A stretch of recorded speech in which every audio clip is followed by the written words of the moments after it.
어떤 사람이 예수께 와서 좀 엉뚱한 부탁을 했습니다. 선생님, 내 형에게 말해서 유산을 좀 분배하게 해주십시오. 라고 말이죠. 좀 엉뚱하죠. 사람들이 모인 가운데서 그렇게 얘기를 했어요. 유산 분쟁이죠. 소송으로 벌어지기도 합니다. 주로 재벌급 가족에게서 그런 일들이 좀 벌어지긴 합니다. 이런 돈에 얽히게 되면 형제고 뭐도 없는 것 같아요. 노사, 임금 협상도 때에 따라서는 살벌하지 않습니까? 이 돈이 우리의 운명을 결정한다는 생각이 아주 강한 것 같습니다. 이 사람에게 예수께서 내가 그런 일을 해결할 입장이 있지 않다. 내가 재판관이냐, 뭐 검찰이냐, 뭐 변호사냐, 내가 해결할 수 없다. 그렇게 얘기를 하고 거기 모였던 사람들에게 12장 15절에서 이렇게 말씀을 덧붙였어요. 모든 탐심을 물리치라. 좀 이런 이야기 들으면 공자왈 그런 느낌이 들죠. 아주 뻔한 얘기 그렇게 들리죠. 모든 탐심을 물리치라. 사람의 생명이 그 소유에 넉넉한 데 있지 아니라 이 말을 듣고 이 사람은 아멘 하고 돌아갔을까요? 그럴 리가 있나요? 못마땅했을 겁니다. 그리고 이 말씀에는 동의하지 못할 대목들도 있는 거예요. 유산을 독차지하려는 형에 대해서 문제를 제기하는 게 이게 탐심은 아니잖아요. 마땅한 거잖아요.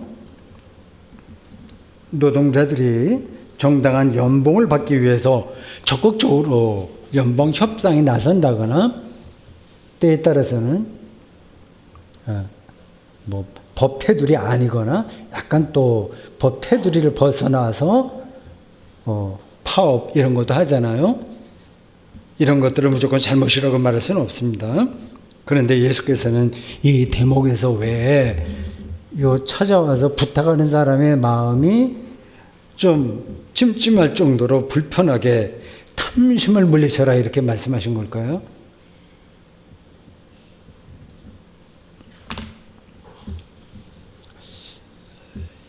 여러분들이 잘 아시는 대로 예수님은 이러한 가족 문제를 해결하는 분은 아닙니다. 사회 계급 투쟁 이런 것들을 분석하고 해결의 방법을 찾는 사회학자도 아니에요. 사회운동가가 아니에요. 예수님의 관심은 오직 한 가지예요. 하나님 나라입니다. 가까이 온 하나님 나라예요. 하나님 나라의 핵심은 구원이죠. 생명, 훼손되는 문제에 대해서 예수께서는 저항하셨습니다. 그러니까 유산 분쟁이 옳다 그르다를 지금 얘기하는 게 아니에요. 때에 따라서는 해야죠. 정당한 거니까. 그것 자체에 옳고 그름을 말하는 게 아니라 그 분쟁에 담긴 인간의 탐욕이 생명을 얼마나 심각하게 훼손하는지를 짚은 겁니다.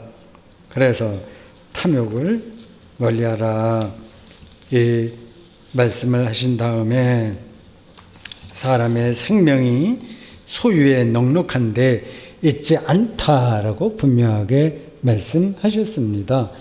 부자가 된다고 해서 생명을 얻는 게 아니라는 뜻이에요. 이게 말이 되나요? 현실과 너무 거리가 있는 거 아닌가요? 도대체 예수가 말하는 생명은 뭐죠? 돈이 많아서 잘 먹고 잘 사는 게 1차적으로 중요한데 그거 말고 예수님께서 얘기하는 생명이라고 하는 게 뭘까요? 2000년대 초에 우리나라에서는 부자 되세요라는 덕담이 유행한 적이 있습니다. 기억하세요? 그 관계된 책들도 제법 나왔을 겁니다. 1997년이요. 그때가 생생합니다. 외환 위기가 있었어요. 우리 딸들도 어렸을 때죠. 97년 이자가 천문학적이었습니다. 뭐 10%, 15% 이렇게 올라갈 때였어요. 구조조정으로 직장을 잃은 이들이 많았고요. 사업을 접은 자영업자들도 많았습니다. IMF라고 해서 국제통화기금의 구제금융을 받아서 국가 부도 위기를 간신히 넘기긴 했어요. 그리고 10년쯤 후 2008년도에는 전 세계적으로 국제금융 위기가 닥쳤습니다. 10년 주기로 연이은 경제 위기가 이제는 좀 어느 정도 지나갔지만 부자 되라는 덕담은 지금도 우리의 생각을 지배합니다. 완벽하게 지배합니다. 그것 말고는 삶의 의미가 없다는 듯이 삽니다. 거꾸로 어떤 이들은 이러한 살벌한 세상에서 삶의 의지를 잃은 채 자기 방에 갇혀서 두문불출하기도 합니다. 젊은이들 중에서도 그런 친구들이 많다고 하네요. 아예 포기한 겁니다. 방에 갇혀 지내요. 유산 분쟁을 해결해 달라고 예수께 와서 졸랐던 사람의 행태가 지금도 이어지는 거예요. 거기서 이기면 쾌감에 떨어지고 지면 절망합니다. 적자 생존이라는 생물학 원리에 충실한 삶을 우리는 당연하다, 그럴 수밖에 없다고 여기는 겁니다. 이런 시대에서 사람의 생명이 소유의 넉넉함에 달리는 게 아니라고 하는 예수님의 말씀을 진리로 우리가 받아들일 수 있나요? 한국 그리스도인들은 이 말씀의 깊이를 경험하고 있을까요? 이 돈의 유혹을 벗어날 수 있을까요? 쉽지 않을 겁니다.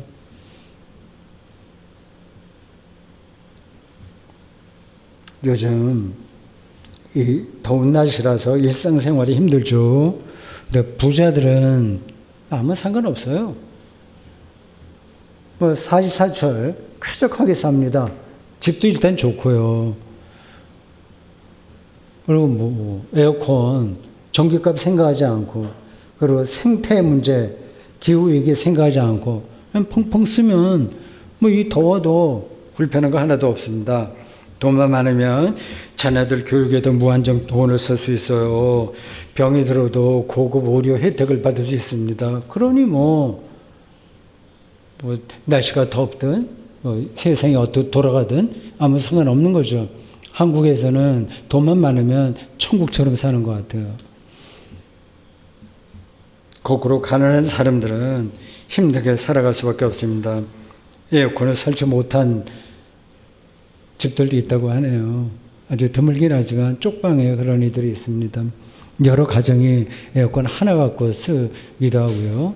전기값이 아까워서 또 돌리지도 못하기도 하고요. 저는 전기값이 아까워서라기보다 이 에너지를 절약한다는 뜻으로 거의 에어컨을 켜지 않고 삽니다만 어쩔 수 없이 돈이 없어서 그렇게 사는 사람들도 많이 있습니다. 우리나라 경제 수준이 전체적으로 올라섰기 때문에 이러한 극빈자들의 일부이긴 해요. 어느 정도 노력하면 극심한 가난에서는 다 벗어날 수 있는 단계는 되었습니다. 그러나 오늘 우리가 살아가는 세상에서는 돈이 지배한다는 이 확고한 신념 그대로 유지되고 있습니다. 소유의 넉넉함이 제공하는 삶의 품위와 여유를 절감하는 세상에서 우리가 여전히 이 예수님의 말씀을 붙들고 살 수 있느냐 하는 거예요. 강력한 도전이잖아요. 그냥 한쪽 귀로 들고 그냥 잊어버리면 될까요?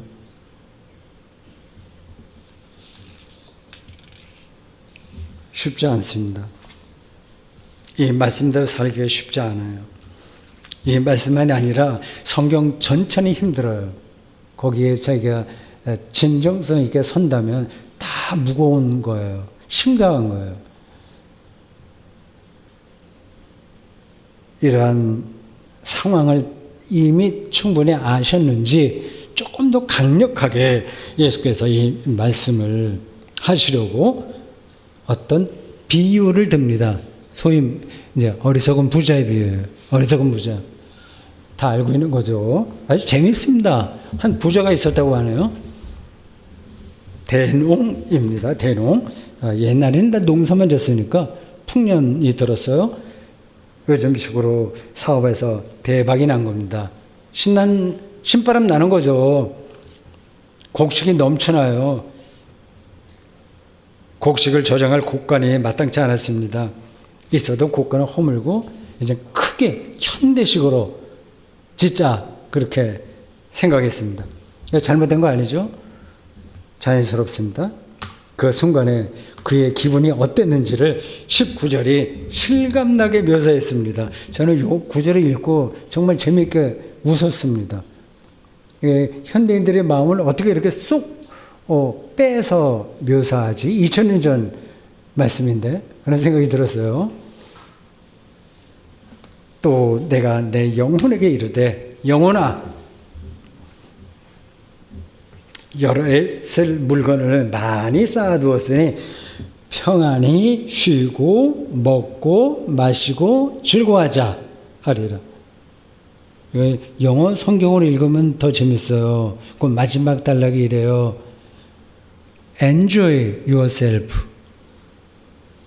여기에 세 핵심 단어가 있습니다. 소유, 쉼, 안식, 즐거움입니다. 소유가 넘쳐나니까 돈 벌려고 노동하지 않아도 돼요. 빈둥빈둥 해도 돼요. 그냥 먹고 마시고 즐거워하면 됩니다. 10억이나 20억 정도 여유 있는 사람이 은행에다가 예금해 놓고 그 이자로 그냥 살자 그런지도 몰라요. 요즘 젊은 사람들에게 그게 뭐 어떤 무슨 족이라고 부른데 욜라라고 하던가 정확하게 모르겠습니다. 인생을 즐기는 겁니다. 오늘 여기 나온 요 구절이 딱 들어맞는 거예요. 쉬고 먹고 마시고 즐기자. 이거 누가 뭐 나쁘다고 할 수 있겠습니까? 오늘을 사는 우리 모두의 꿈이 그대로 묘사된 거예요. 이런 꿈이 실현되지 못할까 많은 사람들은 전전긍긍합니다. 다른 게 안 보여요. 그러니까 남북이 어떻게 평화지향적으로 통일되어야 되느냐에 대해서 젊은 사람들이 아무 생각하지 않습니다. 지금 내가 먹고 살고 하는 게 이게 중요한 거지 남북 통일이 뭐가 중요해? 생태 이게 뭐가 중요해? 생각합니다. 그걸 우리가 뭐라고 할 수도 없어요. 저는 아주 초호화판으로 사는 방식이 아니라면 나름으로 인생살이를 즐기는 게 나쁘다고 생각하지는 않습니다. 예수님도 일상에서 먹고 마시고 즐겁게 지낸 적이 종종 있었거든요. 또 그런 걸로 비판도 받으셨거든요. 아주 예수라고 하는 인간은 좀 표현이 그런데 그냥 막 얘기하는 건데 예수라는 인간은 저 세리와 죄인들하고 먹고 마시고 취하고 노네 이런 핀잔을 받았습니다. 오늘 예배를 드리는 여러분을 비롯한 모든 사람들이 이렇게 먹고 입는 그런 문제에 어려워하지 않고 편안하게 인생을 즐길 날이 오면 좋겠습니다. 특히 그리스도인들에게는 그 일상이 하나님의 선물이라고 생각하잖아요. 하나님의 선물이니까 풍요롭게 살아야죠. 풍성하게 살아야죠. 당연하게 먹고 즐겨야죠. 그걸 나쁘다고 할 수 없습니다. 그리스도교 역사에서 이러한 삶을 부정하는 흐름이 있었어요. 금욕주의적인 흐름입니다. 주로 청교도들에게서 나타나는 거예요. 청교도들 아시죠? 퓨리타니즘이라고 합니다. 그 말자체 들어있죠. 아주 순수한 것을 찾는 그런 신앙이었습니다. 그들은 세상이 악하니까 가능한 대로 세상을 멀리해야 된다고 생각했습니다. 그래서 그들은 세상에 물들지 않을까 전전긍긍하면서 늘 불안해했습니다. 심리적인 죄책감에 떨어졌어요. 너 죄인이야 맨날 그런 소리 듣고 사는 거죠.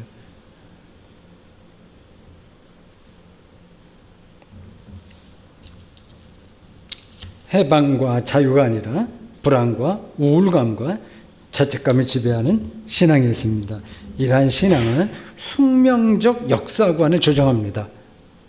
이 독재정부, 그리고 폭력적인 남편, 그럼 거꾸로도 될까요? 폭력적인 아내도 될까요? 혹은 아나무인의 목사가 있는 그런 교회 권력에 저항하지 못합니다. 모든 게 내 탓이야, 내 잘못이야. 이렇게 다 숙명주의에 떨어집니다. 이러한 신앙은 옳지 않습니다. 우리의 영혼을 병들게 하는 겁니다. 곳간을 넓히고 편히 쉬면서 인생을 즐기겠다는 이 부자의 생각을 저는 무조건 잘못이라고 생각하지 않습니다. 여러분도 그렇게 살만하면 살아보십시오. 그래 살기를 바랍니다. 그런데 본문에는 반전이 일어나요. 하나님께서 오늘 밤 이 사람의 영혼을 도로 찾아가면 그가 야심차게 준비한 모든 것이 누구의 것이 되겠느냐고 질문합니다. 좀 뜬금없는 질문처럼 들기도 해요. 어떤 사람에게는 왜 죽음을 갖고 협박해? 이렇게 불만스러울 겁니다. 아, 죽는 것도 아는데 이 순간에 왜 그걸 들고 나와서 우리에게 시비 거냐? 그렇게 생각할 사람도 있을 겁니다. 사람들이 자기가 죽는다는 걸 실제로 다 알까요? 물론 알겠죠. 근데 그걸 의식하며 살까요? 그렇지는 않을 겁니다. 천년 만년 살 수 있다는 듯이 살아갑니다. 의학 기술이 더 발달하고 인공지능이 더 완전해지면 영생불사도 가능할지 모른다고 사람들은 생각합니다. 지금 당장은 그렇게 되지 못한다고 하더라도 언젠가는 그렇게 될 수 있겠다고 기대합니다. 그래서 영생불사를 흉내내는 일을 지금도 우리는 하면서 사는 거예요. 더 건강해야 돼. 집착하는 거예요. 더 예뻐야 돼. 더 즐거워야 돼. 더 오래 살아야 돼. 여기에 몰두합니다. 이를 전체적으로 묶으면 오늘 설교 제목인 소유지향적 삶이에요. 나쁘게 보이는 건 아니에요, 여러분. 근데 하여튼 성격이 그렇다는 겁니다. 소유지향적인 거예요. 더 많이 소유해야 되고, 더 많이 엔조이해야 되고, 더 많이 누려야 됩니다. 여러분, 인간에게는 소유지향적 삶이 완전하게 무너지는 순간이 옵니다.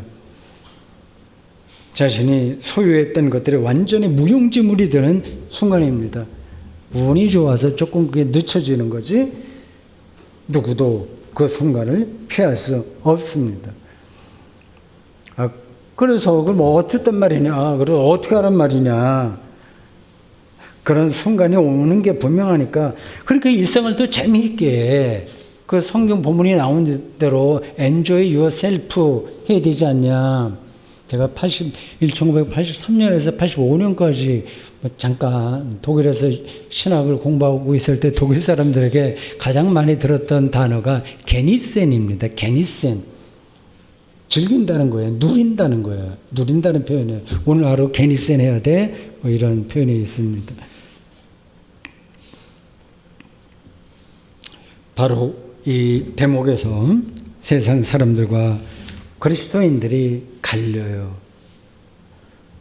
그리스도인은 소유지향적 삶, 너머를 지향합니다. 그 너머를 지향합니다. 곧 하나님께 부요한 삶이에요. 그 두 개가 구분이 잘 될까요? 소유지향적 삶과 하나님께 부요한 것. 21절 오늘 말씀을 기교로 보십시오. 어리석은 부자에 대한 경고예요. 자기를 위하여 재물을 쌓아두고 하나님께 대하여 부유하지 못한 자가 이와 같으니라.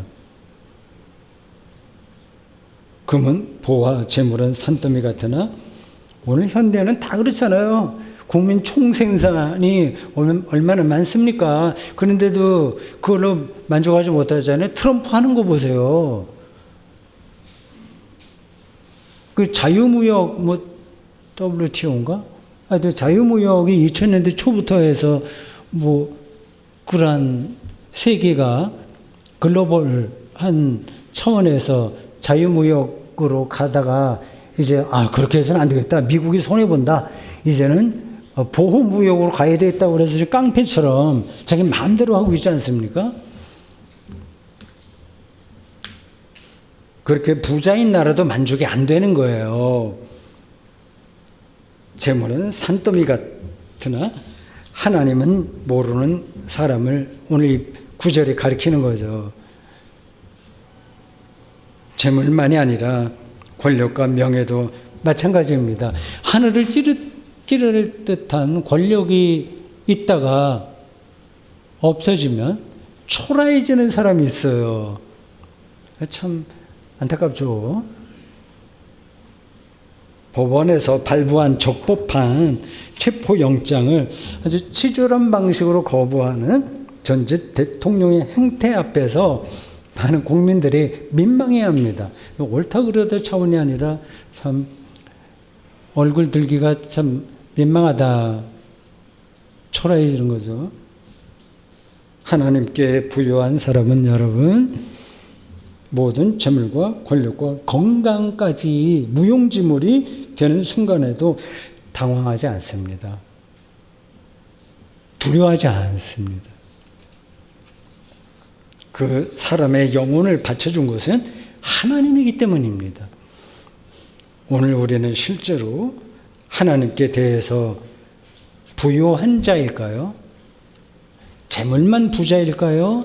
하나님과의 관계에서 부자일까요? 하나님께 대해서 부자라는 말은 하나님을 깊이 알고 깊이 경험한다는 뜻입니다. 하나님과의 관계가 풍성해지는 거예요. 보이지도 않고 손에 잡을 수도 없는 하나님과의 관계가 깊어지는 거 이게 뭐지? 그게 어떻게 가능하지? 이런 질문이 가능합니다. 먼저 비유를 말씀드리겠어요. 여기 돈이 많은 커플이 한 쌍 있고 좀 가난한 커플이 한 쌍 있습니다. 이 돈이 많은 커플은 사랑을 돈으로 계산해요. 선물 받아야 돼. 비싼 거 받아야 돼. 그리고 좋은 차도 받아야 돼. 계속 그 방식으로 해결합니다. 그 해결이 돼요. 얼마나 기분 좋아요. 그런 거 받으면.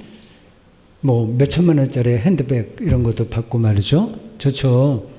근데 사업이 망해서 가난해져 버리니까 두 사람의 관계에도 파탄이 납니다.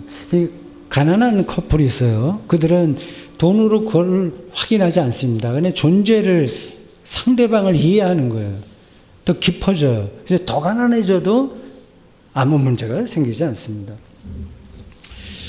하나님과의 관계가 깊어진다는 말을 어렵게 생각하지 마세요. 우리 생각이 너무 복잡해서 어려운 거지 어렵지 않습니다. 하나님의 사랑을 그의 은총을 우리의 일상에서 풍성하게 받아들인다는 뜻입니다. 하나님의 사랑과 은총은 돈이 많고 건강해야만 경험할 수 있는 게 아닙니다. 값 없이.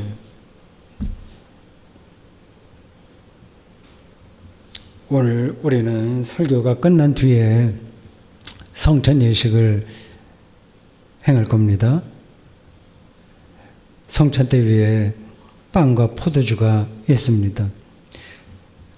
빵의 소재인 밀이 아직 지구에서 이렇게 자란다는 사실, 포도주의 소재인 그 포도가 자란다는 사실은 기적이에요. 아시죠? 제가 여러 번 얘기해서 여러분들 귀에 많이 남아있을 겁니다. 기적이에요. 신비예요. 우주에서 지구에만 가능한 이런 생명 현상인 겁니다. 그러니까 빵 한 조각을 들고 이걸 황홀해하는 생명의 신비를 황홀해야 하는 사람이라면 하나님의 사랑과 은총에 깊이 들어간 거죠. 바람도 그렇고 구름도 그렇고 오늘 밤부터 내리게 될 비도 그렇습니다. 이게 다 보물덩어리예요. 보석이에요. 여러분들 뭐 다 아시는 거예요. 그걸 하나님의 사랑과 은총이라고 한다면 우리는 늘 그 생명의 충만감으로 가득하게 사는 겁니다.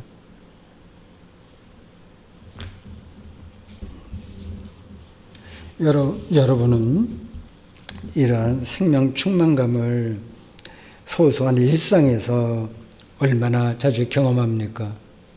없으면 삶이 지루한 거예요.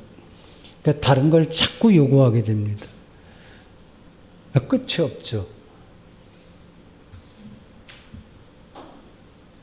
소유지향적 삶에 머뭅니다. 하나님의 사랑과 은총을 경험한 사람은 소유가 많지 않아도 아주 극단적인 예로 호스피스에 들어가 앉아 있어도 혹은 누워 있어도 자유와 기쁨으로 충만합니다.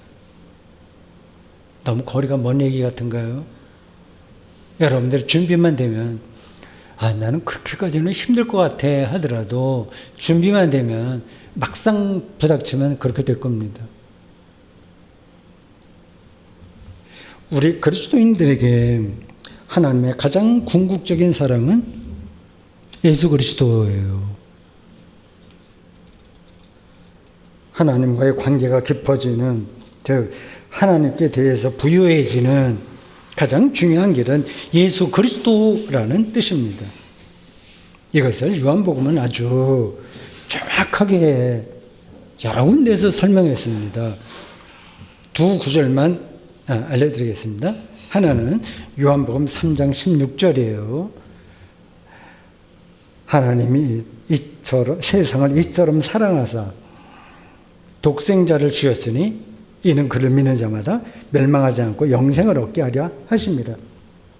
예수 그리스도를 믿는 사람은 소멸하지 않고 죽어도 소멸하지 않고 즉 허무에 떨어지지 않고 영원한 생명을 얻는다는 이 진술은 폭탄 선언이에요.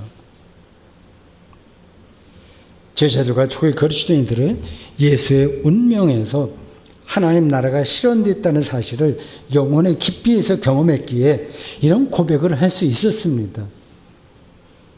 다른 한 구절은 요한복음 14장 6절입니다. 내가 곧 길이요 진리요 생명이니 나로 말미암지 않고는 아버지께로 올 자가 없느니라.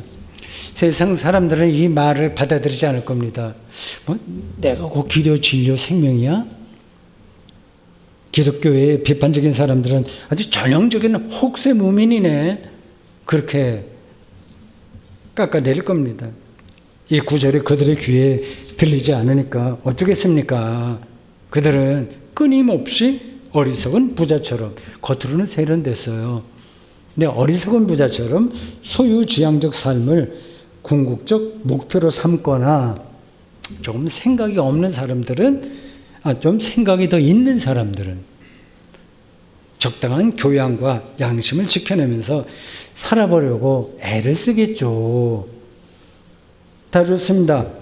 그러나 그들은 모두 오늘 밤에 내 영혼을 도로 찾으리니 그러면 내 준비한 것이 누구의 것이 되겠느냐라는 말씀 앞에서 망연해하고 당혹스러워할 순간을 맞게 될 겁니다. 실감이 안 되나요? 우리 그리스도인은 예수를 부활의 실체로 믿습니다. 그를 통해서 우리가 새로운 생명으로 변화된다는 뜻입니다. 우리는 질적으로 변화한 영원한 생명을 희망하고 기다리면서 하나님의 사랑에 기대서 오늘을 삽니다. 오늘 설교 본문인 누가복음 12장 13절에서 21절은 뭐 재물과 소유는 아무 의미가 없으니까 쳐다보지도 마. 그런 뜻이 아닙니다. 아무도 재물과 소유가 없이는 살아가지 못합니다. 중요한 것은 그것을 숭배하지 말아야 됩니다. 재물이 있는 분들은 선하게 사용하십시오. 그걸 목적으로 삼지는 마십시오. 저와 여러분은 세상 사람과 똑같이 어쩔 수 없이 두 발을 땅에 딛고 살긴 하지만 하나님과의 관계가 풍성해짐으로써 주어지는 소유지향적 삶 그 너머를 바라보는 사람들입니다. 그 너머가 느껴지시는지요? 사랑하는 교회 여러분, 우리 함께 그 길을 용감하게 걸어갑시다. 아멘.